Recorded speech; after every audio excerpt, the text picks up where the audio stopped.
ஆண்டவரும் இரட்சகருமாய் இயேசுவின் நாமத்திலே வாழ்த்துகிறேன். இந்த நாளிலே தேவனுடைய வார்த்தையானது ஏசாயா 49ஆம் அதிகாரம் 16வது வசனத்தை, இதோ என் உள்ளம் கைகளில் உன்னை நான் வரைஞ்சி வச்சிருக்கிறேன், உன் மதில்கள் எப்போதும் என் முன் இருக்கிறது என்று சொல்லுகிறார். இந்த இடத்திலே சியோனோ கர்த்தர் என்னை கைவிட்டார், ஆண்டவர் என்னை மறந்தார் என்று சொல்லுகிறார். 14வது வசனத்தில் ஆண்டவர் என்னை மறந்துட்டாரு அப்படின்னு அவங்க புலம்புறாங்க. சியோன்னா சர்ச்சு, எங்களை கைவிட்டாரா ஆண்டவர் அப்படின்னு நினைக்கிறேன்.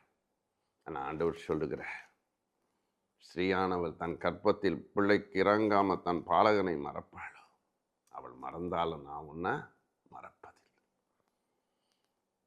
ஆண்டவர் நம்மளை மறக்க மாட்டேன்.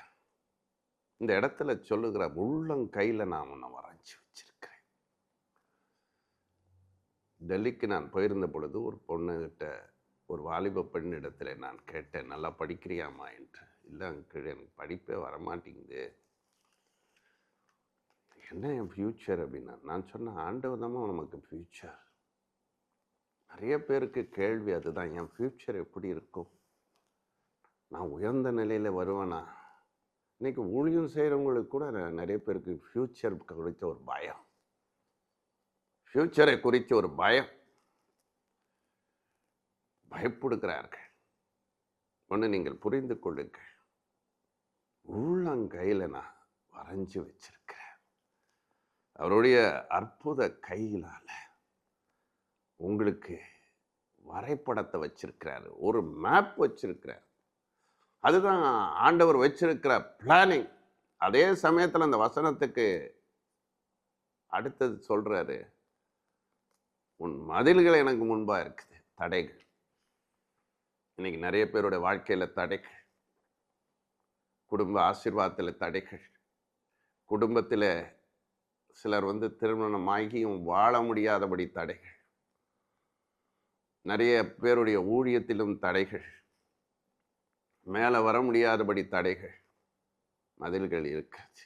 ஆனால் ஆண்டவர் சொல்லுகிறார், உள்ளங்கையில் நான் உன்னை வரைஞ்சி வச்சிருக்கிறேன். இங்கிலீஷ் பைபிளில் சொல்லப்பட்டிருக்குது, you are in the palm hand. Palm hand வரைஞ்சி வச்சிருக்கிறாருன்னு சொல்கிறாரு, வரைபடத்தை வச்சிருக்கிறாரா. தமிழ்நாள்மான டிரான்ஸ்லேஷன். ஆனால் இங்கிலீஷ் டிரான்ஸ்லேஷன் என்ன சொல்லுதுன்னா, செதுக்கி வைத்திருக்கிறார், கையில் செதுக்கி வச்சிருக்கிறார். உன்னுடைய எதிர்காலம் அவருடைய கையில் இருக்கிறது. தாவீது சொல்லுகிறார், என் காலங்கள் உம்முடைய கரத்தில் இருக்கிறது, கரத்தில் இருக்கிறது. நம்முடைய வாழ்க்கை ஆண்டவருடைய கரத்தில் தான் இருக்கிறது, எந்த பிசாசு கையிலும் கிடையாது. பிசாசு எவ்வளோ காரியத்தை சொல்லுகிறார், பயமுறுத்துற. ஆனால் ஆண்டவருடைய கரத்தில் தான் நம்ம எல்லாம் இருக்கிறோம். உள்ளங்கையில் நம்மளை வரைஞ்சி வச்சிருக்கிற அவருடைய கைகள் தான் நம்மளை உருவாக்குகிற கரங்கள், ஆசீர்வதிக்கிற கரங்கள், அவருடைய கைகளில் அற்புதத்தின் கரங்கள். உள்ளங்கையில் வச்சிருக்கிற உன்னுடைய பிளான அவருடைய கரத்தில். இன்னைக்கு அதை புரிஞ்சிக்காம நிறைய பேர் வாழ்றாங்க. போராட்டத்தில் இருக்கத்தான் செய்கிறது. ஒன்று நீங்கள் புரிஞ்சுக்கணும், உள்ளங்கையில் அவர் வரைஞ்சி வச்சிருக்கிறார். அவருடைய கைகள் அழகான கைகள், ஆசீர்வதிக்கிற கைகள், அற்புதத்தின் கரங்கள். அதுபோல உன்னுடைய வாழ்க்கை, நீ உன்னுடைய பிறப்பு, உன்னுடைய வாழ்வு, நீ உன்னுடைய படிப்பு, உன்னுடைய வேலை, உன்னுடைய குடும்ப வாழ்க்கை, உன்னுடைய ஊழியம் மற்றும் இந்த உலகத்தில் கடைசி வரையும் வாழுகிற ஒரு வாழ்க்கை, உன்னுடைய வீடு, எல்லாவற்றையும் ஆண்டவர் வரைந்து வைத்திருக்கிறார். அதனால தான் அவர் சொல்றாரு, சொன்னேன் நிறைவேற்றுவேன், திட்டம் பண்ணி நான் செஞ்சு முடிப்பேன். எப்படி ஒவ்வொருத்தருடைய வாழ்க்கையும் அவர் கையில் வரைஞ்சி வச்சிருக்கிற திட்டம் இருக்கு. ஆனால் இந்த திட்டத்தை நிறைய பேர் அறியாதபடி வாழ்கிறார்கள். இயேசு எனக்கு என்ன திட்டம் வைத்திருக்கிறார், இயேசு எனக்கு என்ன திட்டத்தை வைத்திருக்கிறார் என்று நிறைய பேர் அறிஞ்சு கொள்ளவே முடியறதில்ல.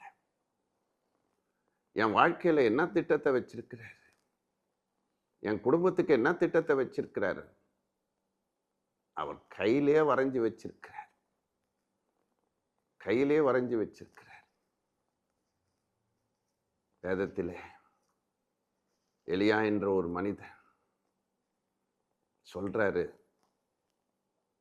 உள்ளங்கைகளில் 18ஆம் அதிகாரத்தில் இந்த 42 45 வசனத்தை நீங்க வாசிச்சு பார்க்க பொழுது ஒரு சம்பவத்தை பார்க்கிறோம். உள்ளங்கையில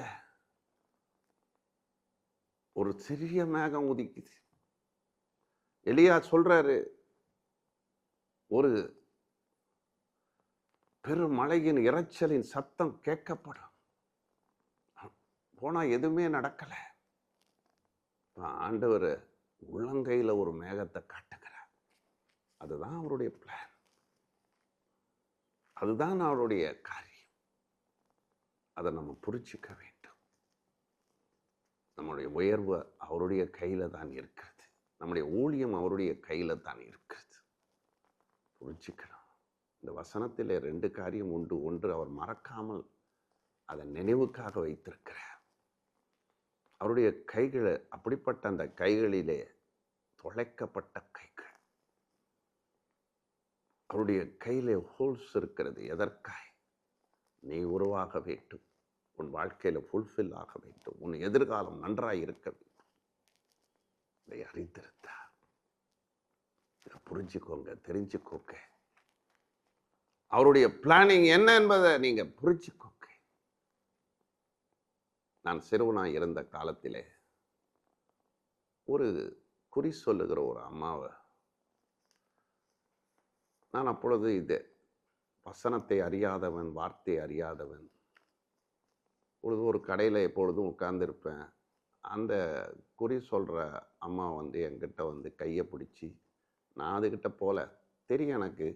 இருந்தாலும் அந்த அம்மா கையை பிடிச்சி சொல்லிச்சு, உனக்கு நிறைய பணம் வரும், 29 வயசுலேயே நீ போயிடுவ அப்படின்னு சொல்லிச்சு. ஆனால் ஆண்டவருடைய பெரிய கிருபை, ஏறக்குறைய 60 வயசாக போகுது எனக்கு. ஆண்டவருடைய கிருபை பெருசு. அவர் நமக்கு வச்சிருக்கிற பிளானை யாரும் நம்முடைய எதிர்காலத்தை சொல்லவே முடியாது. யாருக்கும் தெரியாது. நம்முடைய எதிர்காலம் எல்லாம் அவருக்குரியது. அவர் தான் நம்முடைய லைஃப். புரிஞ்சுக்கோங்க. அந்த கைக்கு ஒப்பு கொடுக்க, சித்தத்துக்கு ஒப்பு கொடுக்க ஆண்டவர் உங்களை நேசிக்கிறார். உள்ளங்கைகள்ல உங்களை வரைஞ்சு வச்சிருக்கிற. நீ நான் மறப்பதில்லை என்று சொல்கிறார். தாய் மறந்தாலும் நான் உன்னை மறக்க மாட்டேன், உன்னை கைவிட மாட்டேன். சியோனு கேட்டா, என்னை கைவிட்டார் ஆண்டவர், என்னை புறக்கணித்துட்டாரா? விசாரிப்பட்ட சியோனா நான் இருக்கிறேன், எல்லாராலையும் நான் மறக்கப்பட்டு இருக்கிறேன். ஆண்டவர் சொல்றாரு, மறக்காம உள்ளங்கையில் வரைஞ்சு வச்சிருக்கிறேன். இன்னைக்கு உலகம் மறக்குது நம்மளை. குடும்பங்கள் மறக்கிறது, நண்பர்கள் மறக்கிறார்கள், நம்மளை விட்டு விலகி போகிறார்கள். ஊழியத்தில் இருக்கிறவர்கள் கூட சில நேரங்களில் ரொம்ப நெருக்கமானவர்கள் கூட விலகிறாங்க. ஆனா ஆண்டவர் சொல்றார், பெரிய பிளான் நான் வச்சிருக்கிறேன், உனக்கு பெரிய திட்டம் வச்சிருக்கிறேன்ப்பா, பயப்படாத, என் கையில இருக்குது. ஆணி அடிக்கப்பட்ட அந்த கைகள்ல இருக்குது.